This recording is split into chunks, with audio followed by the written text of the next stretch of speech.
سورہ فاتحہ نہ پڑھنے کی کوئی دلیل دیجیے. میرا ایک دوست اہل حدیث ہے, وہ کہتا ہے کہ ایک حدیث میں حضرت ابن عباس نے نماز جنازہ میں سورہ فاتحہ پڑھی ہے اور سورہ فاتحہ کے بغیر نماز نہیں ہوتی. سورہ فاتحہ کے بغیر نماز نہیں ہوتی تو رکوع سجدے کے بغیر بھی نماز نہیں ہوتی. تو نماز جنازہ عام نمازوں کی طرح نہیں ہے. تو جیسے وہ رکوع سجدے, جو سجدہ تو سورہ فاتحہ سے زیادہ بڑا رکن ہے, تو یہ جو سورہ فاتحہ کے بغیر نماز نہیں ہوتی, یہ رکوع سجدے والی نمازوں کے بارے میں. باقی حضرت ابن عباس نے جو سورہ فاتحہ پڑھی ہے وہ بطور دعا کے پڑھی ہے, بطور تلاوت کے نہیں پڑھی ہے. اس پر کوئی حدیث دکھا دیں کہ بطور تلاوت کے پڑھی ہے, تو ہم یہ کہتے ہیں نماز جنازہ میں سورہ فاتحہ پڑھنا جائز ہے بطور تلاوت کے, بطور دعا کے. سمجھ میں آ رہی ہے؟ سمجھ میں الحمدللہ.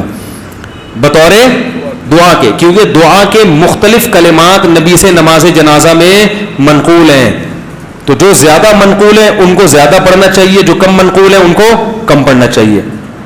تو اگر حضرت ابن عباس نے سورہ فاتحہ پڑھی ہے تو بطور دعا کے پڑھی ہے, تو بطور دعا کے ہم بھی اس کو جائز کہتے ہیں, پڑھ سکتے ہو, لیکن لازم نہیں ہے. اور وہ دعائیں جو زیادہ کثرت سے نبی سے منقول ہیں ان کا پڑھنا زیادہ افضل ہے نماز جنازہ میں. جیسے اللہم اغفر لحینا ومیتنا, اس کے علاوہ بہت ساری دعائیں تو کوئی بھی پڑھ سکتے ہو, تو فاتحہ بھی پڑھ سکتے ہو. لیکن فاتحہ کو نماز جنازہ کا رکن کہنا اور یہ کہنا کہ یہ نماز جنازہ کی خاص سنت ہے یا اس کے بغیر نماز جنازہ نہیں ہوتی, اس پر کوئی حدیث نہیں ہے. سمجھا پا رہا ہوں اپنی بات میں؟